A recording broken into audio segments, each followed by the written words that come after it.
Whenever you're ready.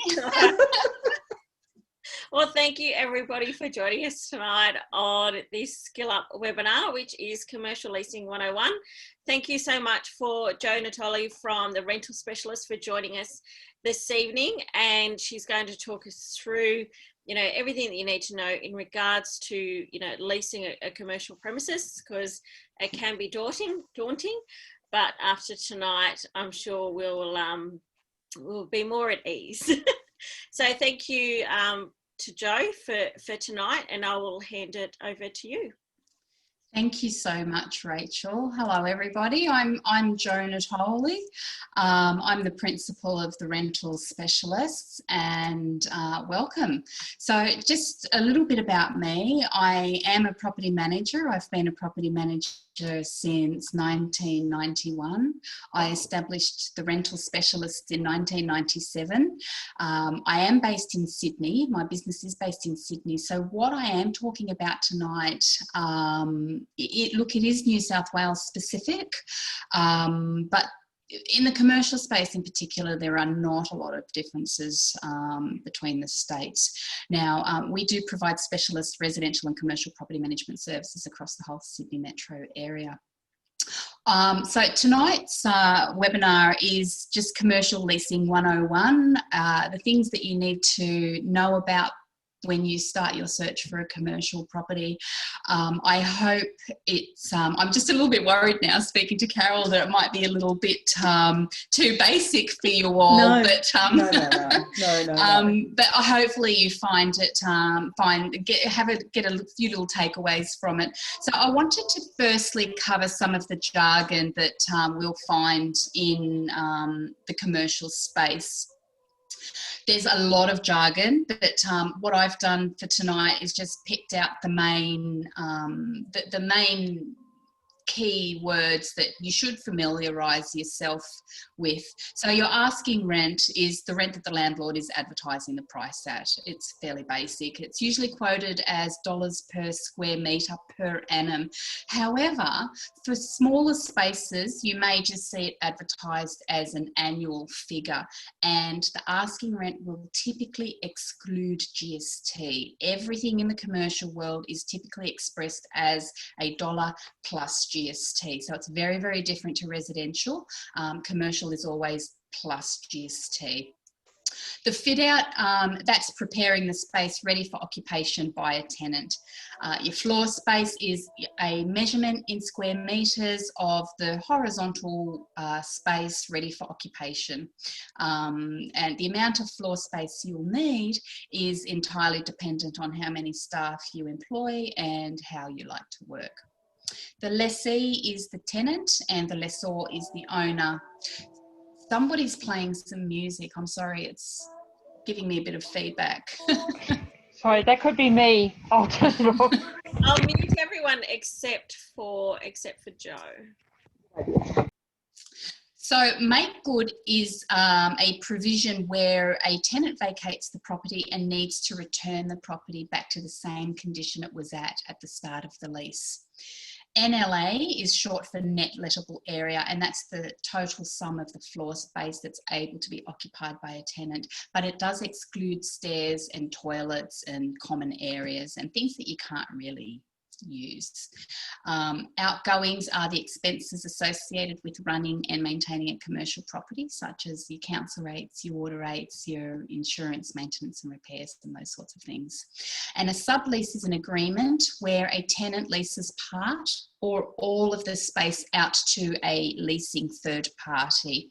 Now, we also have gross lease, net lease and turnover rent, but I'm going to cover those in a little bit more detail as we move through the presentation.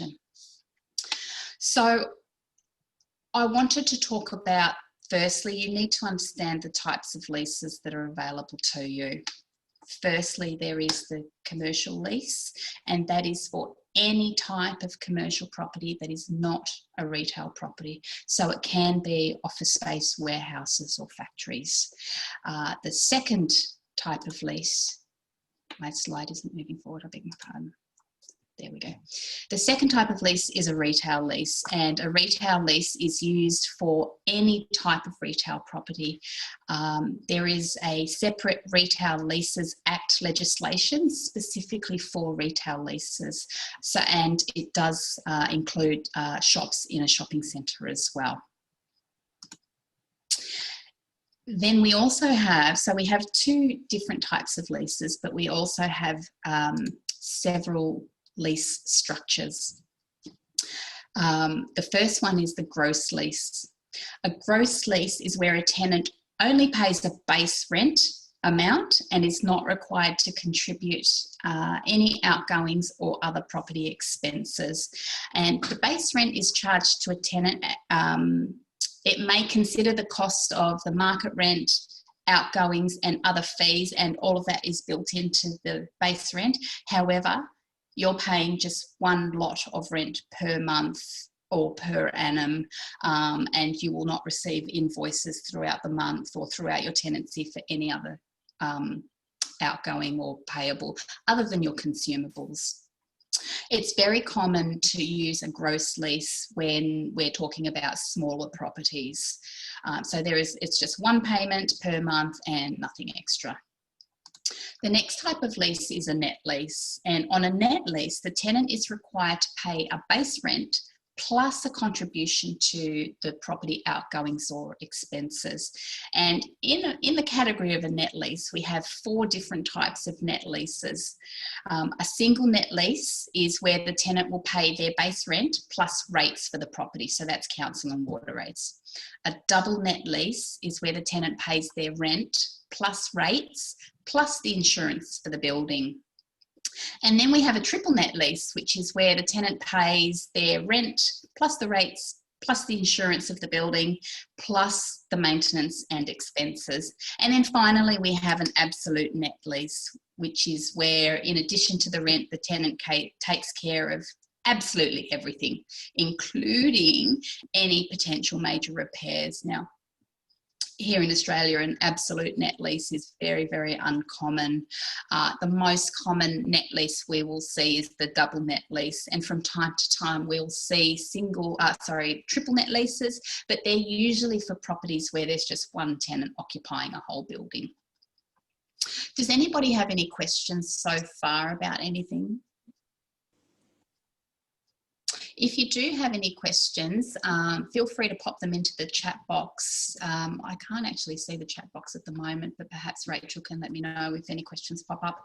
And or you can wait till the end. I've got a little Q&A section at the end. Hi, Joe. Sorry, I didn't understand what's the single, double, triple net. Okay, they are all types of net leases. So a net lease is where you're paying your base rent, plus you're making a contribution towards the outgoings associated with the property. So a single net lease is basically you're paying your rent plus one thing, which is the rates. A double net lease is where you're paying your rent plus 2 things, the rates and the insurance. And the triple net lease is where you're paying your rent plus 3 things, the rates, the insurance and the repairs. Oh, okay. Does that make more sense? Yeah. And so the most common is double net lease? The most common is the double net lease. So you're paying your rent plus your rates and your insurance for the building. So the tenant pay the insurance for the building, not the landlord. Correct. If you're on a gross lease, then you will be paying just the rent and nothing else. However, the owner will have priced those outgoings into the rent figure. Right, okay. Sweet, thank you. You're very welcome.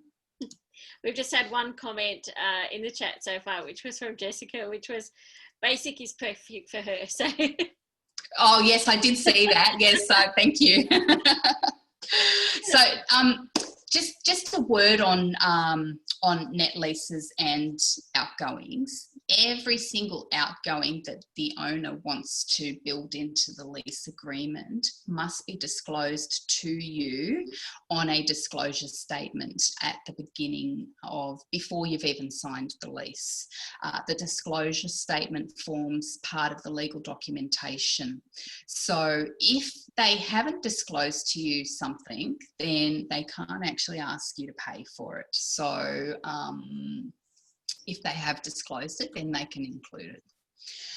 Now, the third structure is a turnover lease, and this is very, very common in shopping centres, under retail leases. So a turnover lease is where the tenant will pay a base rent and they will pay a percentage of their turnover in addition to the base rent. And what you'll find with these sophisticated shopping centres is that they will make you use a particular type of point of sale software so that they can actually see the turnover that you're doing, so that you can't fudge the system and tell them that you've only turned over $1,000 when in fact you've turned over $5,000, for example. So that's what a turnover lease is. Does anybody have any questions? No? Okay, I'll move on. The negotiables. The first thing you need to know is that everything, absolutely everything in the commercial world is negotiable. It's not so in the residential world, but in the commercial world, everything's up for negotiation. And there are certain things that you should negotiate very, very hard on. The first one, of course, is the rent.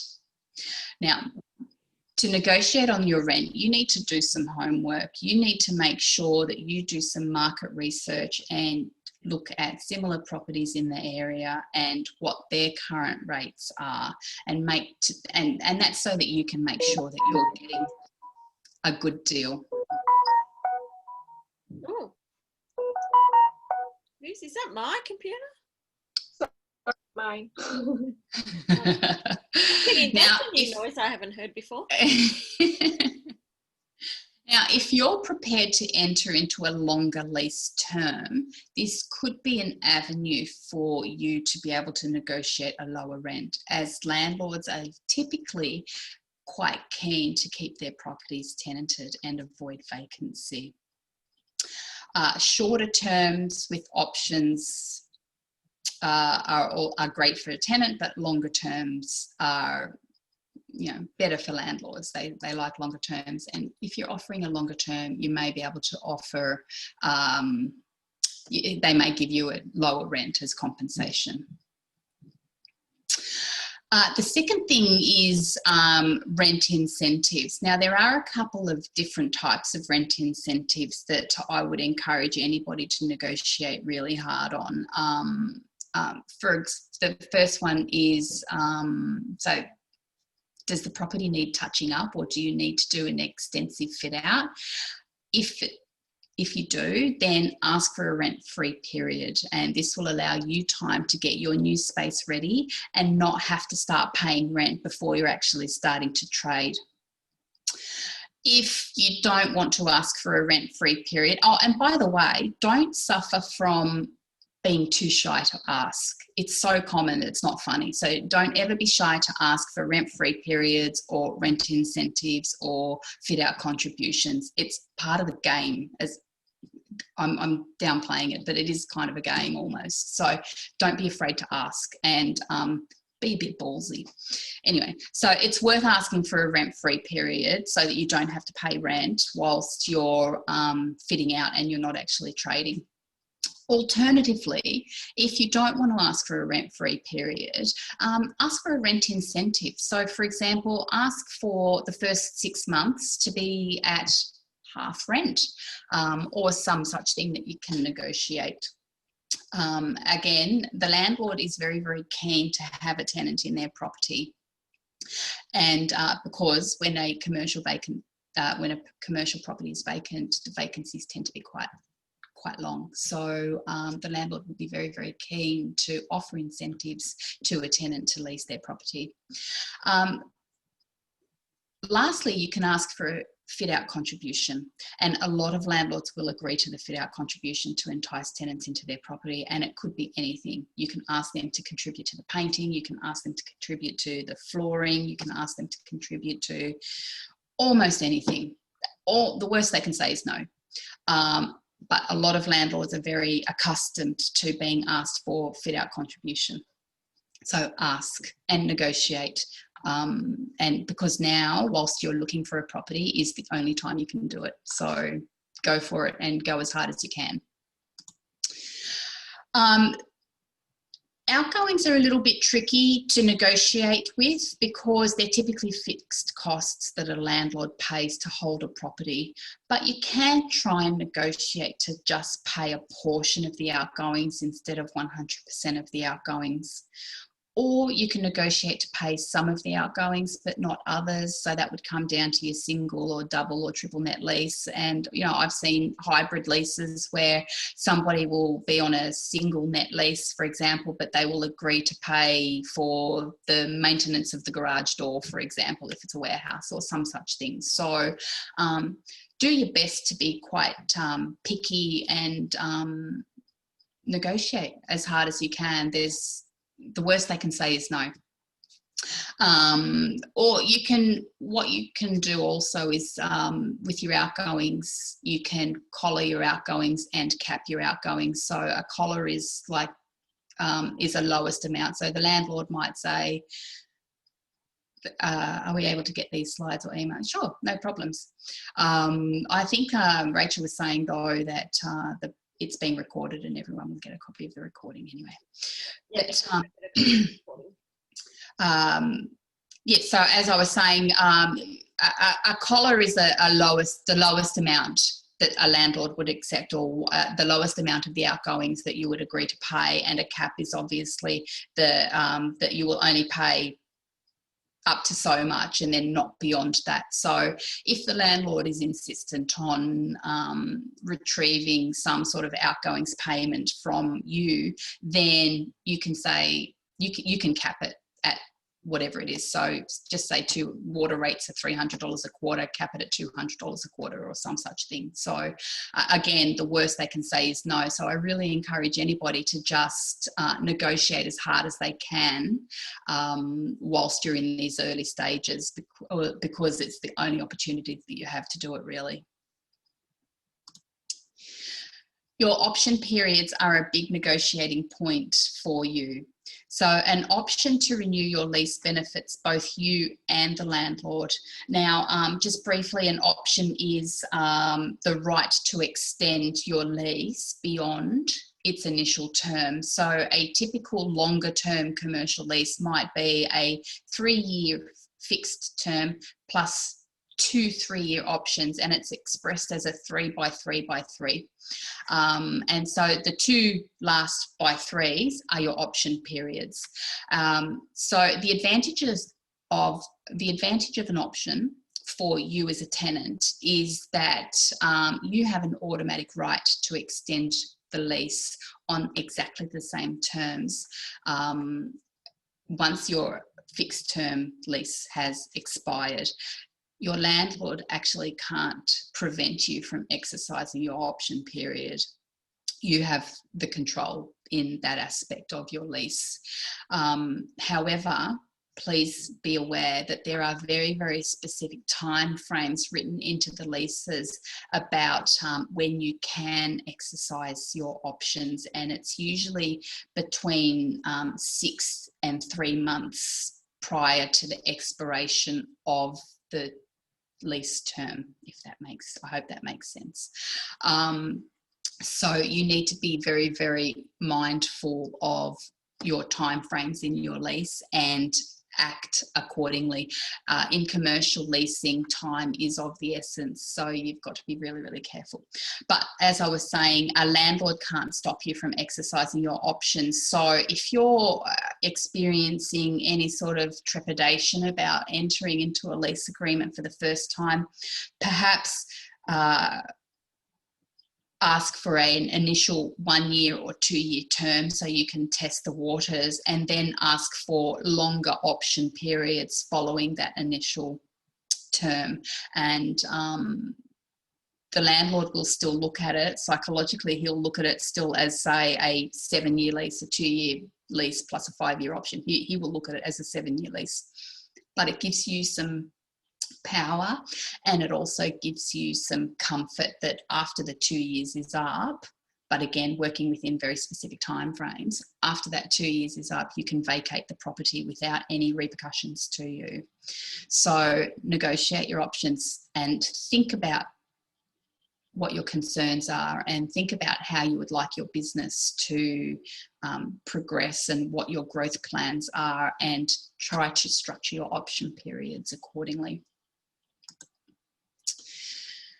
Rent reviews are another big negotiable, and it's typical practice that rent reviews are written into a lease agreement to occur annually on the anniversary of the commencement date of your lease. And there are 3 main methods of rent review. There's the fixed percentage increase, there is a CPI increase, and there is a market review.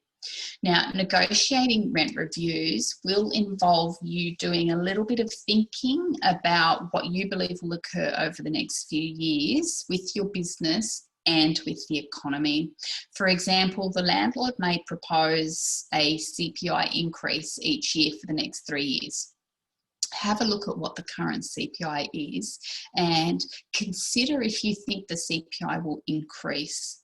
Let's just assume for a moment that the current CPI is sitting at 3.1. Then perhaps it might be worth your while suggesting a fixed percentage increase of 2% instead, because let's face it, the CPI is probably not going to be increasing at 3.1 for the next couple of years. So it might be better for you to suggest a fixed percentage increase instead over the next couple of years. Or you can suggest for example, a CPI increase or a 2% percentage increase, whichever is the lower.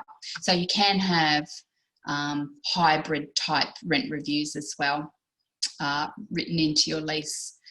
As I said earlier, everything is negotiable, and there's actually no right or wrong. And that's the beauty about commercial, whereas residential is very structured, commercial is not. So if it's agreed by both parties and it's documented appropriately, then that's the way it is. So yeah, negotiate again on your rent reviews. Now, there are other terms that you should negotiate on. Signage is one of them. If there is provision for signage in your space, then you want, sorry, my Siri has just, if there is provision for signage, then you want to be able to negotiate a signage space at no cost to you. You want to be able to assign your lease. You want the ability to assign your lease, and you would want that in case you were in case you sold your business. You also should ask for the ability to sublease. So just say business is not doing as well as you'd hoped, or perhaps the space that you leased turns out to be bigger than what you actually need, and you want to put in a subtenant to help you pay the rent, or you want to actually vacate the property because it no longer meets your needs, but you're still tied into a fixed term lease.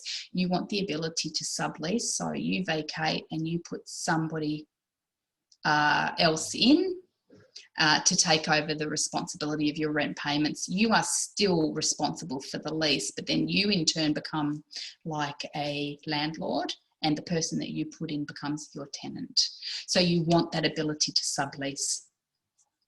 You want the ability to break your lease if you're in a building and your business relies on an anchor tenant. So let's just say you move into a Westfields and your business heavily relies on David Jones and they move out, you want the ability to be able to break your lease with zero penalty to yourself if David Jones moves out and your business suffers as a result.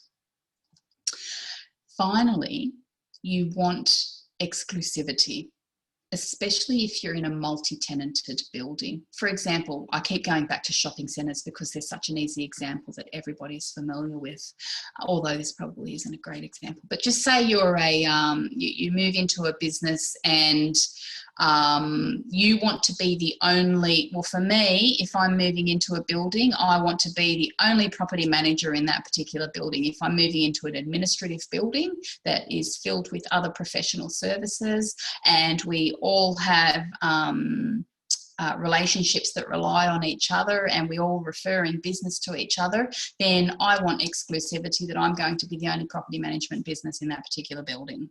So if you can negotiate exclusivity, then by all means, please do.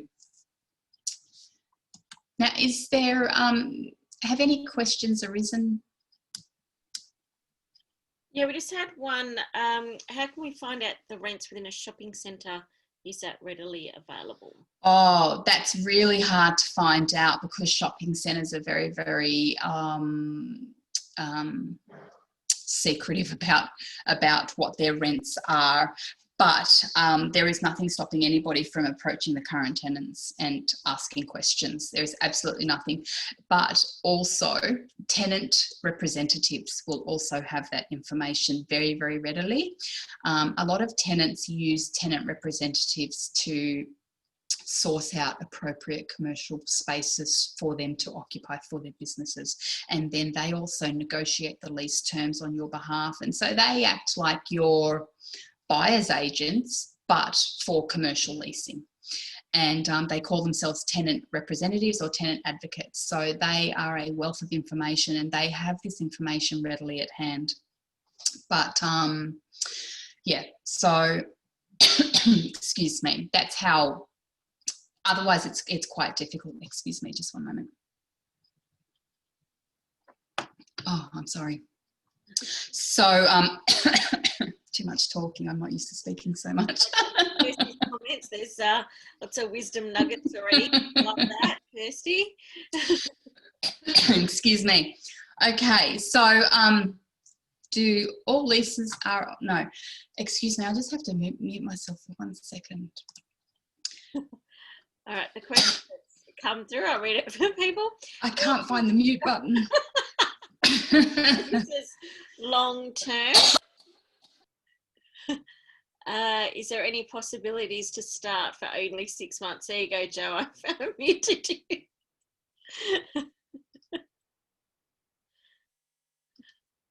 Oh, and now I can't unmute her. Sorry, Joe, I muted you. There we are. Oh my God, I'm so sorry, everybody. Okay. So yeah, just the question from Jessica, all long term. Is there any possibility to start for only 6 months? It's highly unlikely. It's highly unlikely. However, you may be lucky. The lowest I've seen is a 1-year commercial lease. I haven't seen anything less than that ever. But that's not to say that it can't happen. Like I said earlier, in the commercial world, absolutely everything is up for negotiation. So there is nothing to stop you from asking for a 6-month rent. And if the property has been vacant for an extended period of time, then it's very likely that the owner would agree to that just to get somebody in. And in that sort of situation, then the landlord would probably be very, very motivated to incentivize you even more to take on a longer term lease, which could be beneficial for you. I hope that answers your question. Yes, thank you. You're very welcome. Okay, the costs.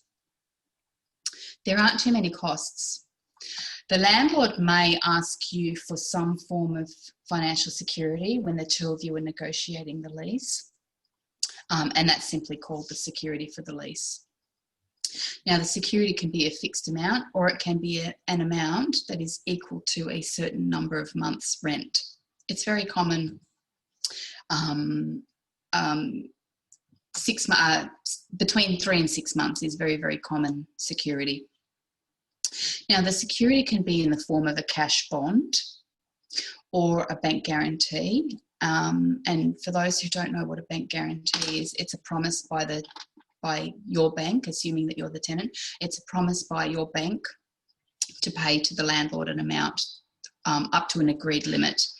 If you, the tenant, breaks any terms or conditions of your lease. Now, you need to be mindful that a bank guarantee for you as the tenant isn't free, and the bank that you're getting your bank guarantee from will usually want some sort of guarantee or security from you in order for them to provide you with the bank guarantee in the first place.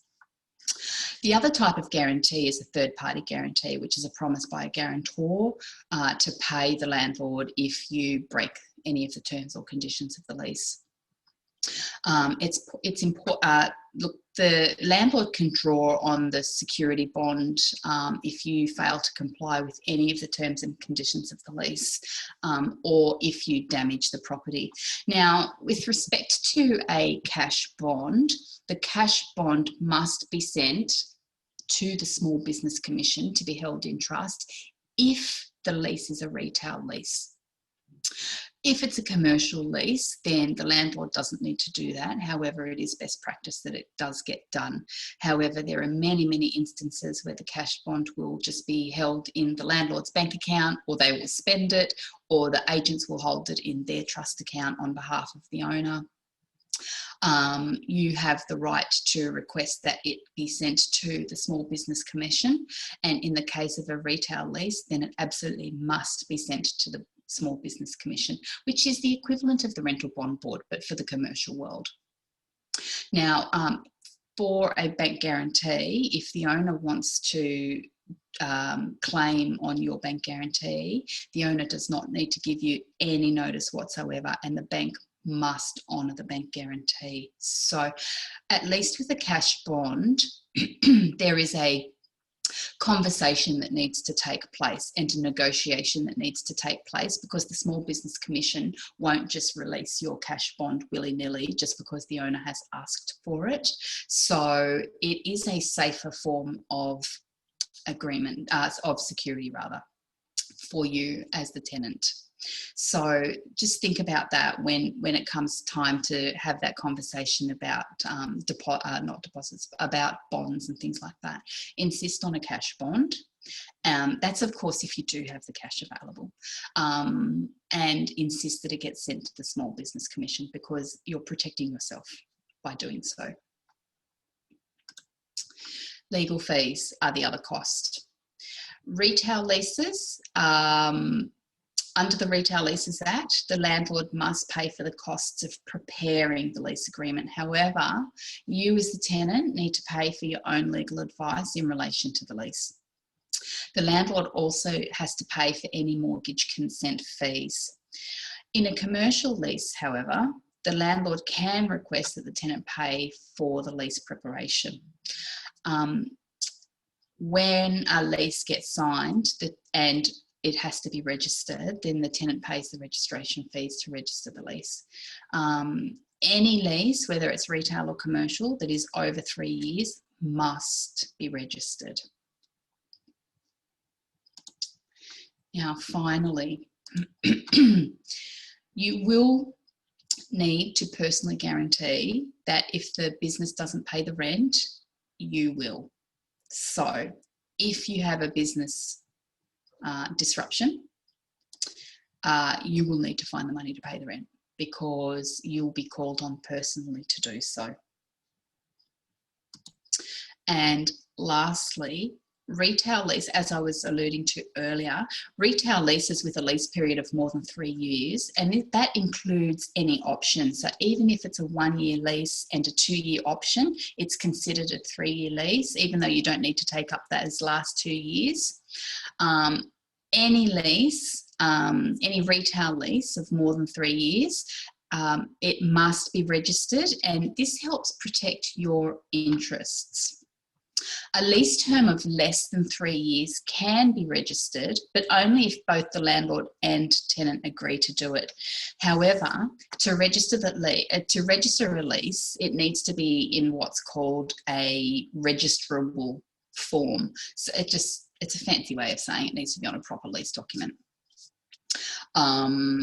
If the lease is more than 3 years, then the landlord must lodge the lease and register it with the land and property information within 3 months of you signing that lease. So he's got 3 months to get your lease back, send it off to his mortgage provider, assuming there's a mortgage on the property, because the mortgage provider needs to actually also agree to the lease.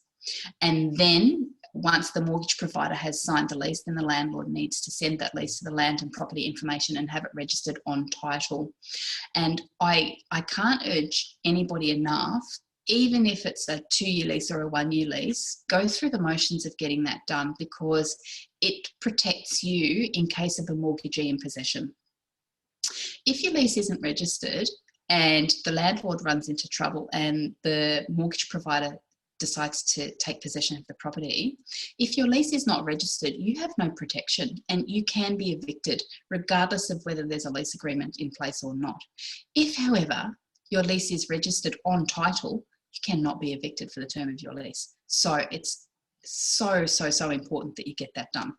The registration is not expensive, so just invest in that, invest the time and invest the effort and do that. And that is it. Do we have any questions? Just had one come through, which I went, ooh, when I read it. So it's suppose a large tenant vacates a premises that you have not negotiated, that your success depends on that larger body, that is David Jones being there. Can you go back and negotiate that? No. You can try. You can try to negotiate a deed of amendment to your lease. However, you would probably not succeed. The commercial world, and this is why it's highly advantageous to engage with a tenant advocate or a tenant representative, because they will know to negotiate these things for you. And yes, you do pay a fee for it. However, they're there to represent your interests. So landlords have people like me representing their interests. And so it's only fair and right and equitable that you have somebody in a similar position protecting your own interests and advocating specifically for you. So you can try and negotiate. However, you probably wouldn't get very far unless the owner really needs you to remain in that space. Okay, we've got a few questions coming in.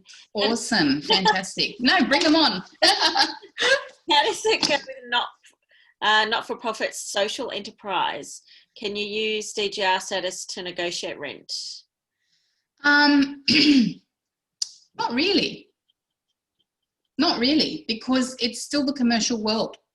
Not-for-profits have a mention in the COVID commercial, what's it called? The Commercial Code of Conduct for commercial leases. They get a mention in that, but typically no. And not-for-profits and social enterprises need to keep in mind that, and I'm not trying to be callous here, but they need to keep in mind that landlords own commercial property as a business venture themselves. So they will always approach a potential lease with their business hat on. Okay. Another one, my lease amount is tied to CPI. If CPI falls, which it did at the end or in March, do I have the right to negotiate or renegotiate my rent? Some leases that have CPI increases or CPI rent reviews they may be tricky and say, we will adjust the rent in accordance with CPI, but it can't go lower than what it was the previous year. So watch out for that. If your lease doesn't have that and the CPI goes down, thus your rent goes down, then absolutely your rent goes down. But they might collar the rent. They would stop it from going down. A prudent landlord would stop the rent from going down. However, what I would urge you to do is at your option periods, instead of a CPI or fixed percentage increase, ask for a market review. And that's typical practice, I might add. It's typical practice to ask for a market review at each option period, and it's a leveller. So if the economy tanks and everything goes down, then at the market review, your rent will go down as well. But it will be up to you to prove that. So you would need to invest a little bit of money and get a valuation done on the rent and present that to the owner as your negotiating position. Okay, so maybe some good news for Elizabeth there. All right, from Jessica, what are the fees of a tenant advocate? Is it percentage or a flat fee? Either or. They're exactly the same as buyer's agents. You'll find buyer's agents who operate on a flat fee, and you will find tenants advocate, buyer's agents who operate on a commission structure. I think for myself, I think it's more fair to be on a flat fee, but that's just my own personal preference. But I actually don't know what their fees are because I've never had to engage one. So I don't know. I don't know what their fees are. That's a bit sad, actually. I should, but I don't. Question from Paula. Is a pop-up lease different in any way? Not usually. There will probably, a pop-up lease, well, that goes back to that 6-month question, actually. A pop-up lease is just rather a more loose agreement. Hey, I've got this shop, I've got somebody interested in renting it, but they're not taking it for another 6 months. I'm happy to get someone in there. We're not contributing to fit out. You're just going to put some clothes racks in there and sell excess stock for 2 months. That is just a really informal agreement, and it's just a way for the landlord to generate some really, really quick money on a temporary basis. Okay. Question from Diana. Is there space in a mall between one street and another a multi-tenant space? Can you repeat that? I'm sorry. Sure. Is a space in a mall between one street and another a multi-tenant space? A multi-tenant space is where all the tenants are located in the one particular building. A shop on a shopping strip like Oxford Street is not a multi-tenanted space. They're just called retail strip shops. But yeah, so a multi-tenanted building is just a single building with multiple tenancies in it. Does that answer the question? I'm not quite sure about the streets. I'm trying to visualize it, but I'm having difficulty. I know, please feel free to unmute yourself. That's easier. Yeah, please. Yeah, I think it does. It's just, you know, on our main street where we are, they have several kind of malls where you can walk through, and it's got half a dozen shops in it. So like little arcades, perhaps. Yeah. Uh-huh. So is that like one of the multi-tenanted ones where you want to be looking at something like exclusivity, or you know, is there a collective thing, or do you still function as an independent shop? You would still function as an independent shop. They're like, if I'm imagining what I think you're talking about like little shopping arcades, and they're typically double street frontage, and you can use them as a thoroughfare from one street to another. Would I be right in that? Yes, that's right. Yeah, so they're like shopping arcades. So they would be much the same as shopping centres. They're typically owned by the one person.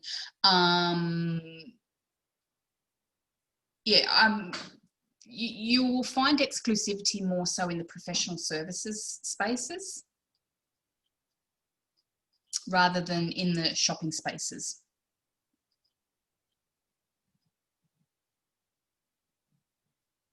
Okay, hopefully that answers. Thank you. Yeah. Question from Kirsty. Would it be better to use a grant to pay commercial rent rather than asking a property owner to use the rent as a tax offset? I'm guessing it's not really something people often do. I guess it depends on what the grant could be used for.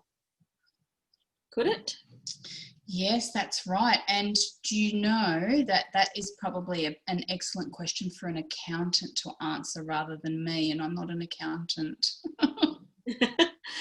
I'm really cautious about giving any sort of financial advice or advice like that, because we've, as an industry, been raked over the coals many times for stepping on other professions' toes. So, yes. Would it be better to use a grant to pay the rent? I can't answer that. It would depend on the parameters of the grant, I guess. Yeah, and then, as you say, have a chat with have a chat with your accountant. Yes. Right. That's all the questions we've got. They've come through the chat. Has anybody else got any other questions for Joe? I'm just going to stop sharing my screen if that's okay. Wonderful. Fantastic. Please feel free to unmute if you'd like to have any other questions for Joe. No, another one. Oh no, Deborah, great presentation, thanks. Oh, thank you so much. Thank you. I appreciate that. I'm a bit worried about boring the pants off everybody. This would offset that bill. Would it be better to? All right, okay, yeah. Yeah, I can't. Yes, sorry, you'll need to check with an accountant. Very interesting. Really good. Thank you. All right. Good. Look, if any questions arise over the next, Diane came good. Hello, Diane. How are you? I know Diane. Thank you. I appreciate that feedback. Look, if any questions do arise, I'd be delighted to help. Feel free to drop me a line or give me a call. Yeah, I'm here to help. It would be my pleasure. So. Wonderful. What's the best way for people to get in contact with you, Joe? What's your email? My email is joe@therentalspecialists.com.au, and I might just pop that into the chat. Oh, I can't. Can I pop that into the chat? Yeah, I think you should be able to. I absolutely can. Yeah, Fantastic. and Joe's website is therentalspecialist.com.au. So be able to contact Joe through that. And my phone number is really easy. It's 1300 028 038. So, yeah, if you do have any questions that pop up, by all means, please don't hesitate to reach out, and I will certainly do my best to help you. And if I can't help you, I will certainly steer you towards somebody who can. Awesome. Thank you. And remember that we always do have the Small Business Women Australia Facebook community group. If you have any questions or you need some advice or anything, definitely in regards to commercial leasing, please feel free to pop them in the chat, and Joe's in there. Just make sure you tag me though, please. And we have over 3,000 people in the group now, so there's definitely people there that will be able to assist you or perhaps guide you in the right way, and that's what the group is there for, to assist and help and help us all on our small business journeys. Well, thank you so much, Joe, for your time tonight. It is greatly appreciated. Thank you everyone for joining us on our Skill Up webinar, and we'll see you all next time. Thank you. Thanks, everyone.